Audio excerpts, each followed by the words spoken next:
Today's episode of the More You Know podcast is brought to you by CrowdQuestion, a brand new social communication platform focused on connecting crowds to bring everyone closer to their community, as well as enhancing any occasion. Rather than being a social media platform focused on content and advertising, they're focused on communication and connection. Learn more about the platform and download the app free at crowdquestion.com.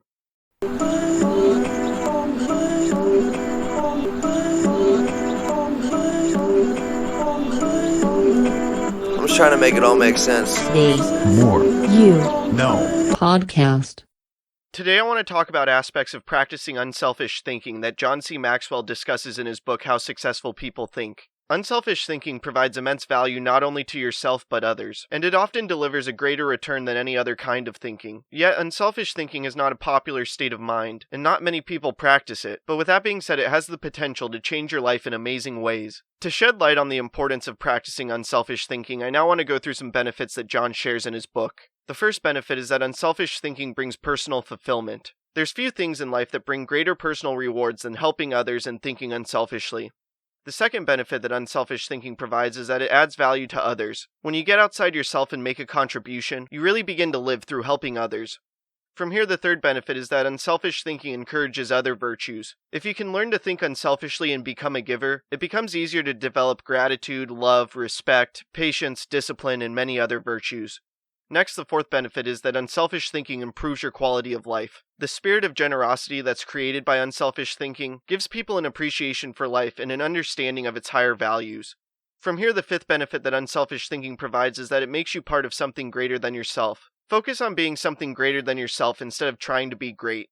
And finally, the sixth benefit that John mentions is that unselfish thinking creates a legacy. You make an impact and you craft a life of significance through your unselfish nature and your contribution that you make to others.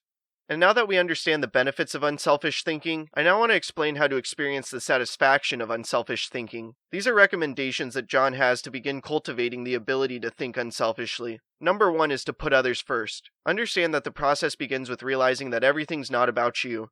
From here, number two is to expose yourself to situations where people have needs. By putting yourself in such an environment, it enables you to think unselfishly and contribute to others. Then number three is to give quietly or anonymously. Instead of focusing on gaining praise and recognition for your unselfish thinking, just simply focus on making a difference and contribution. Next, number four is to invest in people intentionally. This is the highest form of unselfish thinking, whether it be through mentorship, actually investing finances into somebody else's dream, or anything else along those lines. And finally, number five is to continually check your motives. You must take time to reflect and check in, to make sure that your ego is not getting in the way, and you aren't becoming selfish in any way, because we're all human and this is natural to extents.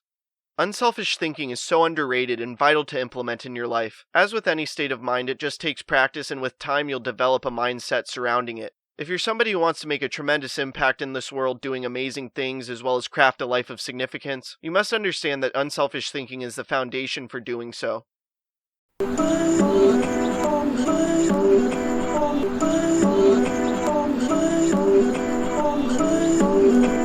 I'm just trying to make it all make sense. Today's More You No podcast.